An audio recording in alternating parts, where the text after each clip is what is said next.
Are you listening? Damn.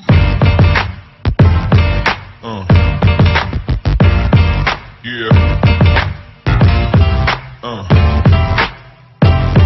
Yeah. Another episode of Trash Talk. I'm Damian Hill. With me, as always, is TJ O'Connor. Tonight, we are joined by Joey the Hitman Hart, who is going into somewhat of a last-minute fight going down August 28th in Wilmer, Minnesota.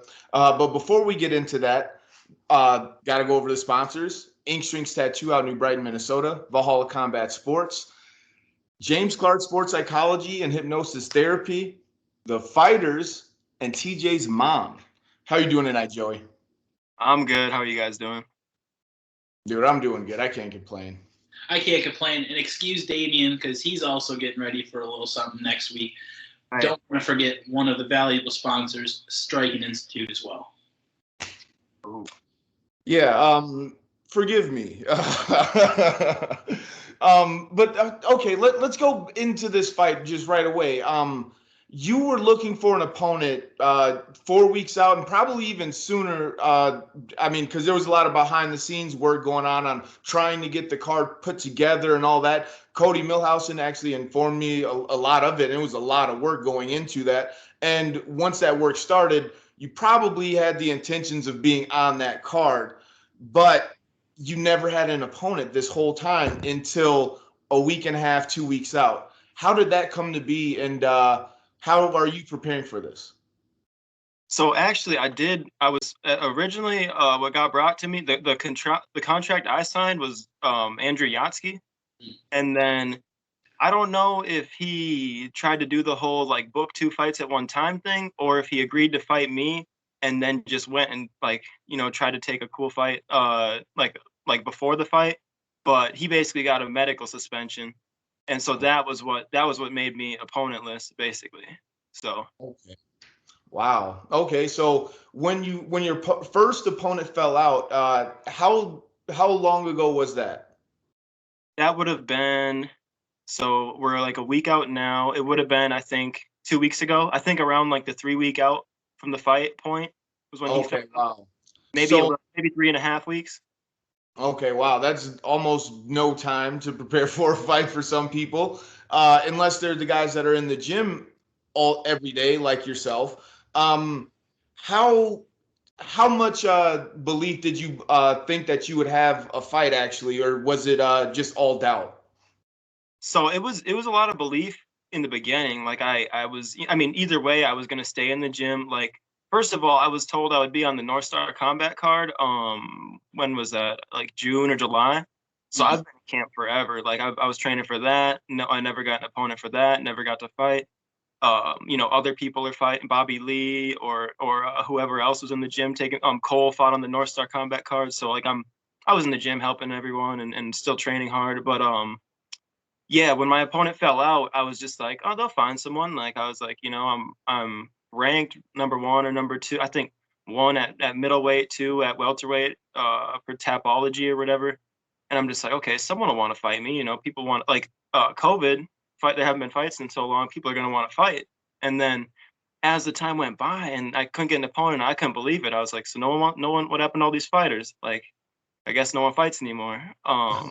So then it did start to turn to doubt. Like once we got to like 2 weeks out and I still wasn't hearing anything, like no opponent. It would just be every day. Like I'm hearing back I could tell you all the names that are saying no, like it's crazy. But so it is trash talk, No, but I'm just happy to have a fight now. It's good to have a fight now. And Nick Kaze stepped up. I already knew about him. He was already on my radar. Like I've watched his fights before. I watched him live at LFA.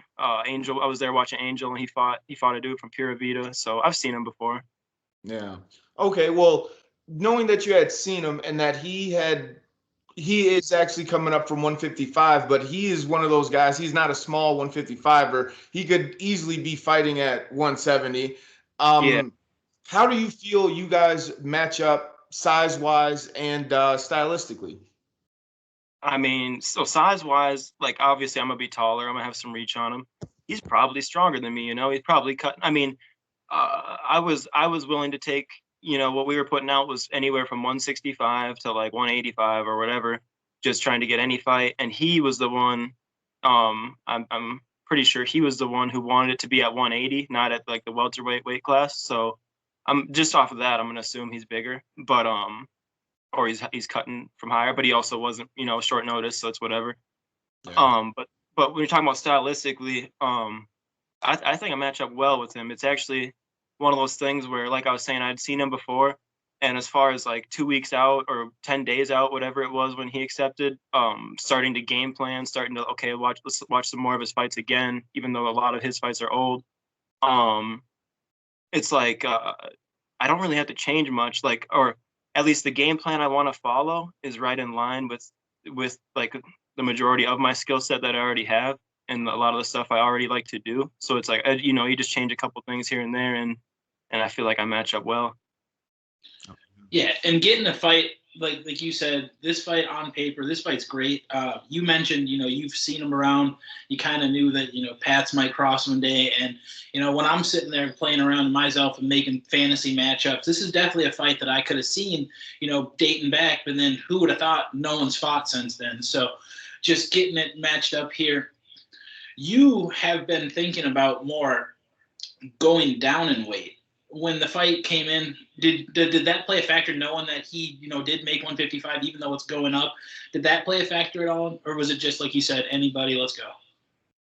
Yeah, so I am looking at like drop. So I want to get in the future. I'd like to get a lightweight, maybe someone who's having trouble making lightweight, and I've always made welterweight with ease. I'd like why don't we meet at 160 or 165, do a catchweight thing, and you know what I mean. They can try that out. I can try that out because I think I can get lower. I don't struggle to make 170 at all. But as far as taking the fight, no, it didn't play a factor because I mean, it was getting to the point I would have fought at light heavyweight if I could. Like I needed, especially with it being in my hometown, there was no way I could not fight. Yeah, that's one of the things I wanted to touch on as well. So I'm glad you transitioned that for me because you could see with the post, as the time was going, because, you'd see Brock make a post looking for a guy and people were sharing it, and all of a sudden it's getting more and more. And then I finally seen you go on there and you made your post where you kind of you said, you're a little disappointed in your division. No one wants to fight the number 2 ranked guy. And I loved that energy. Matchups aside, how important was it for you to be on this first MMA card in Wilmer? Because, I mean, we've talked with Cody, we talked with Angel when we did the matchup. They're Wilmer guys as well. But when first time we interviewed you, you were living in Wilmer still, driving to St. Cloud to train. You were making that drive weekly. So knowing that the fights are live in your hometown, how important was it for you to be on this card? Oh, it's extremely important. I lived in Wilmer for like the first 21 years of my life. Like I never lived anywhere else other than Wilmer. So it's my hometown. Born in Wilmer, raised in Wilmer. Yeah, it was really important. And then also just, it's a historic thing, the first fight card coming there. But then also it's like people have already been buying tickets. Like I can't. To me, it was like I have an obligation. You know what I mean? If it's a hometown fight, I'm a hometown guy. Like I had to be on it, no matter. I didn't care who the opponent was, really. Oh wow, dude, that's inspirational. It's one of those you hear about it at the higher level when the UFC or Bellator or PFL go to a certain state and guys are like, dude, no, I fought for you guys already. Let me do this one right here, right now in front of my home crowd, and it all just kind of worked out for you a week before the fight, 2 weeks before the fight. I mean, and I don't know how. I mean, you kind of expressed how excited you are for the fight itself, and that you are able to go out there and fight in your hometown. How important is it to get a win in front of your home crowd? And I don't know. And what are you expecting the crowd to be like once you get your hand raised? Oh man, it's definitely it's the most important thing. Like winning above everything. Yeah, I got to get the win. I mean, I haven't fought since 2019, October 2019, when the fights came to the Myth was my last MMA fight. So yeah, I need to get. I feel like COVID really delayed me. I feel like if not for COVID, it's hard to say I wouldn't have gone pro. Because I got 11 MMA fights as an amateur. I'm not looking for 20 amateur fights. I've basically fought the who's who. It looks like no one else even wants to fight, you know, when we're looking for a fight and whatnot.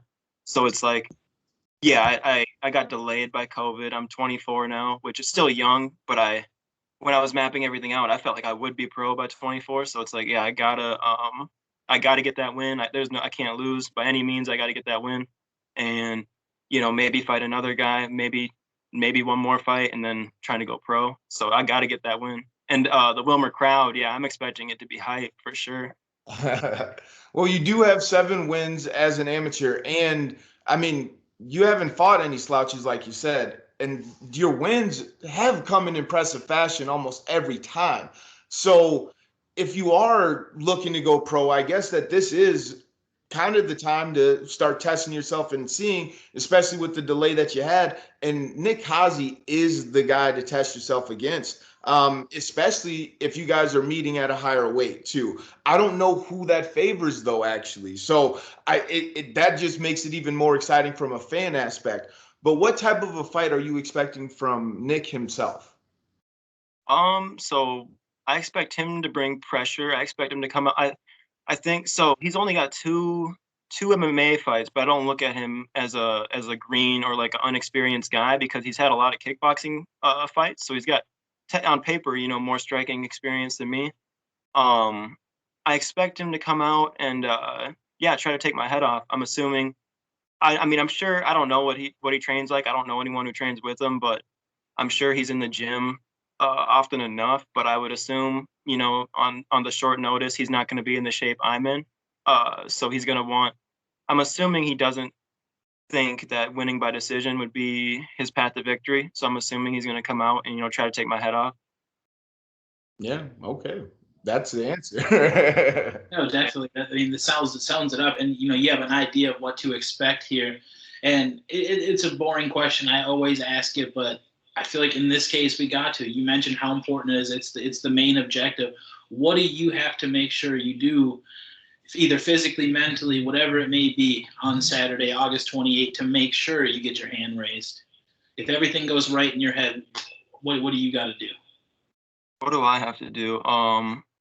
I think I just need to stick to the game plan. And you know, just be tough. Like whether I run through him or it's a back and forth war, I think I just need to stay the course. And I think I really don't see any scenario in which I don't win. I feel like I'm gonna go out there and fight my fight and beat him, probably by finish. I mean, that's the perfect answer a week out from the fight, though. I love the confidence. I can feel how much this means to you.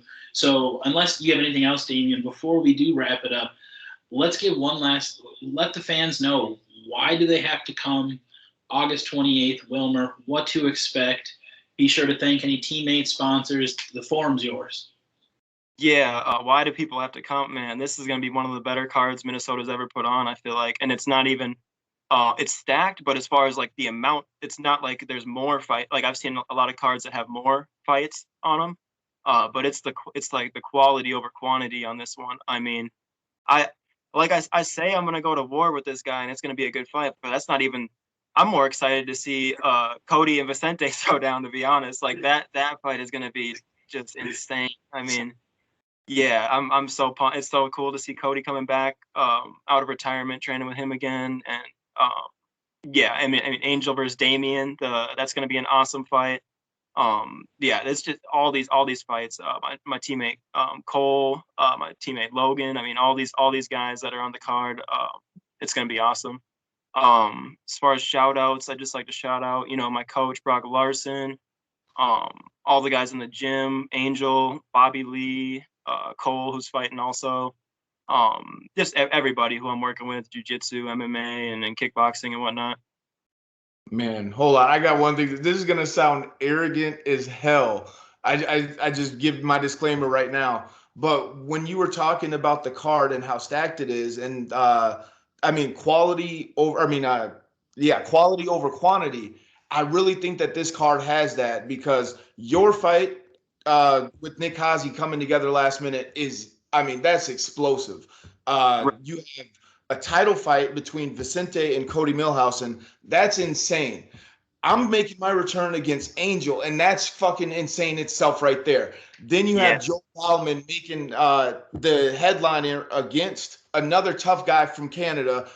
I mean, dude, this card is so stacked and so crazy. The arrogant thing that I'm about to say is it's it's what Kanye said.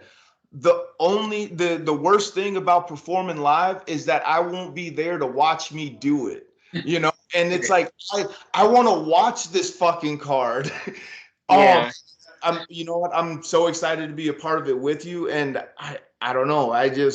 Dude, this is probably the most stacked card the Minnesota MMA scene has had in a long, long time. Yeah, I gotta agree, and that's why I'm so happy that I'll get to make the walk before a lot of you guys, before the 155 title fight, before yours and Angels fights, and before the main event. So, I'm gonna get to get a good seat and enjoy the fights after I'm done with mine. So I'm pumped for that. Oh, that's the best part. Sign me up. Let me go first. I want to watch the rest of these fights. Exactly. No, Yeah. Joey, I love it, man. It's always a pleasure speaking with you. This card is going to be crazy. If you are in Wilmer or anywhere near the Wilmer area, get your tickets. Saturday, August 28th, Joey Hart versus Nick Kaze. It's going down. Damian, send us away. Subscribe, like this video. You know what? Buy a ticket to the fights in Wilmer. It's still not too late. Don't And wait till they're sold out. Don't show up at the door trying to buy a ticket and get go and get turned home or whatever because they're sold out. Like, yeah, get your tickets before they're sold out. They're running low. in other words, don't be a hoe.